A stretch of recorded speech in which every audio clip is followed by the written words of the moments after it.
নমস্কার, তোমাদের সবাইকে সানা স্মাইল এডুকেশন সেন্টারে স্বাগত জানিয়ে আজকের ক্লাসটি শুরু করছি। আজকে তোমাদের সঙ্গে আলোচনা করব তোমরা যারা ষষ্ঠ শ্রেণীর তৃতীয় পর্যায়ক্রমিক মূল্যায়ন পরীক্ষা দেবে তোমাদের জন্য রায় ও মার্টিন প্রশ্ন বিচিত্র থেকে আজকে সমাধান করব ষষ্ঠ শ্রেণীর ভূগোল বিষয়ে মডেল নাম্বার 5 অর্থাৎ 5 নম্বর স্কুলে যে সমস্ত ছোট ও বড় প্রশ্নগুলি আছে তার সমস্ত প্রশ্নের উত্তরের সমাধান করে দেখাবো। চলো দেরি না করে মূল বিষয়ে যাওয়া যাক।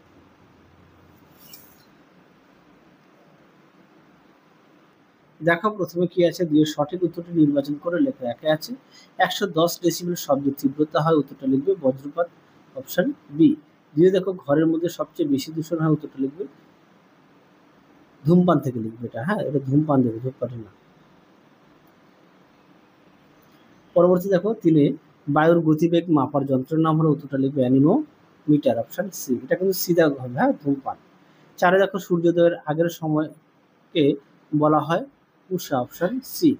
5 দেখো প্রশ্নের উত্তরটি হবে অক্ষরেখা, অপশন এ। 6 দাগের প্রশ্নের উত্তরটি হবে অপশন এ। 7 দাগের প্রশ্নের উত্তরটা হবে অপশন এ কিন্নরি। 8 দাগে কি আছে, গম চাষের জন্য 50 থেকে 60 সেন্টিমিটার বৃষ্টিপাতের প্রয়োজন, অপশন এ। 9 দেখো মাজুলি দ্বীপটির উত্তরটি হবে ব্রহ্মপুত্র নদের মধ্যে অবস্থিত, অপশন ডি। 10 দেখো হিমালয়ের সমান্তরাল পর্বত শ্রেণী নয়, উত্তরটা লিখবে সহজ, অপশন বি। 11 দাগে দেখো একটি বিষাক্ত গ্যাস হলো, উত্তরটা লিখবে কার্বন মনোক্সাইড, অপশন ডি। পরবর্তী দেখো 12 দাগের ভারতবর্ষের জলবায়ু উষ্ণ ও আর্দ্র প্রকৃতির, অপশন বি। 13 দাগ দেখো আন্তর্জাতিক তারিখ রেখা কল্পনা করা হয়েছে প্রশান্ত মহাসাগরের উপর দিয়ে, অপশন এ। পরবর্তী দেখো 14 দাগের পৃথিবীর অক্ষ কক্ষতলের সঙ্গে 66° কোণ করে অবস্থান করে। 15 দাগ দেখো গোমতী নদী হলে উত্তরটা হবে গঙ্গার উপনদী, অপশন বি। 16 দাগ দেখো ভৌগোলিক বৈশিষ্ট্য মানচিত্রের রেখা দিয়ে নির্দেশিত হয় না, উত্তরটা লিখবে বনভূমি, অপশন সি।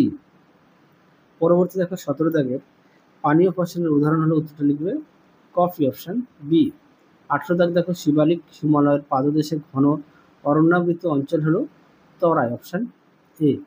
পরবর্তী দেখো শূন্যস্থান পূরণ। একে কি আছে, ডেসিবেল মিটার যন্ত্রের সাহায্যে শব্দের তীব্রতা মাপা হয়। দুই দাগের প্রশ্ন, ড্যাশ তারিখ প্রজাতন্ত্র দিবস হিসাবে পালন করা হয় 26শে জানুয়ারি। পরবর্তী দেখো 3 দাগ মালাবার উপকূলের উপহ্রদ গুলিকে কয়াল বলে। 4 দেখো তাপ্তি নদীর উৎস হলো সাতপুরা পর্বত। 5 দেখো প্রতি বছর ড্যাশ এপ্রিলে ধারিত্রী দিবস পালন করা হয়। এই প্রশ্নের উত্তরটি তোমাদের পরবর্তী সময় আমি দেখিয়ে দেবো। 4 দাগ দেখো কি আছে, 4 1 দাগের প্রশ্নের উত্তরটা হবে দ্রাঘিমা রেখা। 2 দাগের প্রশ্নের উত্তরটা হবে মধ্যাকর্ষণ শক্তির জন্য। 3 উত্তরটা হবে জলমণ্ডল। 4 দেখো বায়ুর আর্দ্রতাকে, উত্তরটা লিখবে বাতাসে জলীয় বাষ্পের পরিমাণকে বোঝায়। 5 দেখো ম্যাপ শব্দটির উৎপত্তি কোন ভাষার লেখা, উত্তরটা লিখবে ল্যাটিন ভাষায়। 6 দেখো পশ্চিমঘাট পর্বতের আরেক নাম কি, উত্তরটা লিখবে সহ্যাদ্রি। 7 দেখো হিমালয় কথাটির অর্থ কি, উত্তরটা লিখবে বরফের গৃহ। পরবর্তী দেখো কি আছে, 5 দেখো নিচের প্রশ্নগুলি সংক্ষিপ্ত উত্তর দাও। দ্রাঘিমা রেখা দুটি বৈশিষ্ট্য লেখো, উত্তরটি দেখো। দেখাও প্রশ্নটি উত্তরটি তোমরা এখান থেকে এই অবধি লিখবে। দেখে নিও উত্তরটি। পরবর্তী প্রশ্ন দেখো শব্দ দূষণের কয়েকটি উৎস লেখো। দেখো প্রশ্ন উত্তরটি। দেখো শব্দ দূষণের কয়েকটি উৎস, প্রাকৃতিক উৎস আর জৈবিক উৎস। দেখে নিও, অবশ্যই পয়েন্ট দিয়ে লিখবে। পরবর্তী দেখো আদিবাসী বলতে কি বোঝো।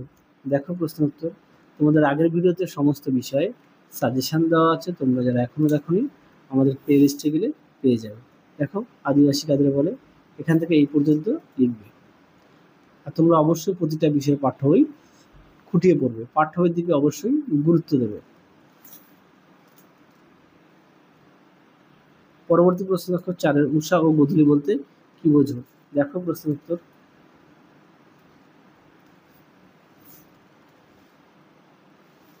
দেখো উষা ও গোধূলি, উষা গোধূলি। পরবর্তী দেখো কি আছে, বিশ্ব উষ্ণায়ন কি, এটা তোমাদের পাঠ্য বইতে আছে পেজ নাম্বার 38 নম্বর পেজে পেয়ে যাবে বিশ্ব উষ্ণায়ন। দেখো উত্তরটি। এখান থেকে এই অবধি লিখবে। পেজ নম্বর হচ্ছে 38। পরবর্তী দেখো কি আছে, 6 দাগের প্রশ্ন। প্রশ্ন মান 3। টিকা লেখো সূর্যের দৈনিক আপাত গতি। দেখো প্রশ্নের উত্তরটি, দেখো এখান থেকে এই অবধি লিখবে উত্তরটি।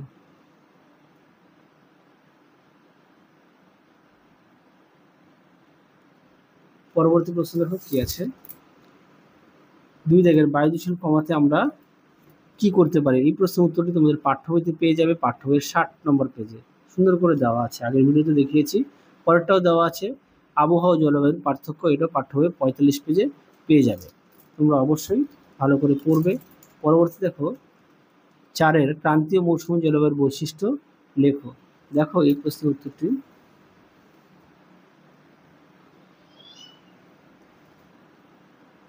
দেখো বৈশিষ্ট্য সুন্দর করে দেওয়া আছে, তোমরা অবশ্যই পড়ে নিয়ে লিখবে। পরবর্তী দেখো কি আছে, শব্দ দূষণের নিয়ন্ত্রণের 3টি উপায় লেখো। দেখো প্রশ্নের উত্তরটি,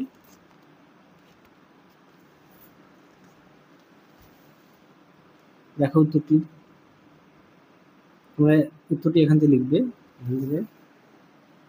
এই পর্যন্ত। পরবর্তী দেখো 7 দাগের নিচের প্রশ্নের উত্তর দাও যে কোনো 3টি। দেখো প্রশ্ন কি আছে, 1 পৃথিবীর তাপমণ্ডলের চিত্র অঙ্কন করো। দেখো প্রশ্নের উত্তর, দেখো চিত্রটি,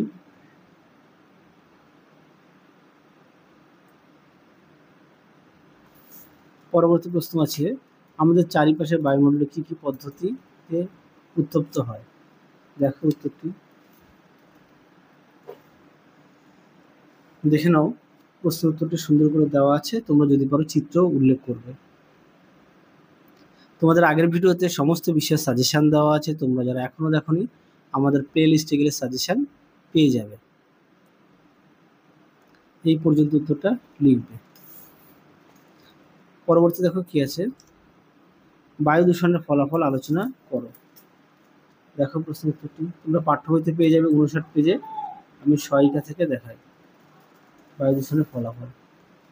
দেখো বায়ু দূষণের ফলাফল, তোমরা অবশ্যই পয়েন্ট দিয়ে লিখবে।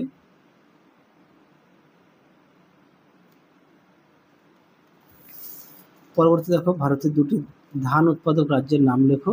ধান চাষে জলবায়ু, কি ধরনের জলবায়ু ও মৃত্তিকার প্রয়োজন। এই প্রশ্নের উত্তরটি তোমাদের পাঠ্য বইতে সুন্দর করে দেওয়া আছে, পেজ নম্বর হচ্ছে 95। দেখো কি বলেছে, ধান চাষ, দেখো গম, ধান, দেখো এই যে ধান, গম, ডাল। আমাকে প্রশ্ন ছিল ধান। দেখো ধানের জলবায়ুটা দেবে, জলবায়ুটা কি, উষ্ণতা হচ্ছে 22 থেকে 32 ডিগ্রি সেলসিয়াস, বৃষ্টিপাত হচ্ছে প্রায় 150 থেকে 300, আর মাটিটা দিয়ে দেখো। তারপরে বলেছিল উৎপাদক রাজ্য, দেখো উৎপাদক রাজ্যটাও দেখো শেষে দেওয়া আছে, পাঞ্জাব, অসম, বিহার, পাঞ্জাব, পশ্চিমবঙ্গ, অসম, বিহার, পাঞ্জাব, তামিলনাড়ু, উড়িষ্যা, উত্তরপ্রদেশ, মহারাষ্ট্র, কর্ণাটক। Page number 95। তাহলে চলো আজকের মতো এখানেই সমাপ্ত করছি, আবার দেখা হবে খুব শীঘ্রই তোমাদের পরবর্তী ভিডিওতে। তোমরা সবাই সুস্থ থেকো, ভালো থেকো। আজকের মতো টাটা।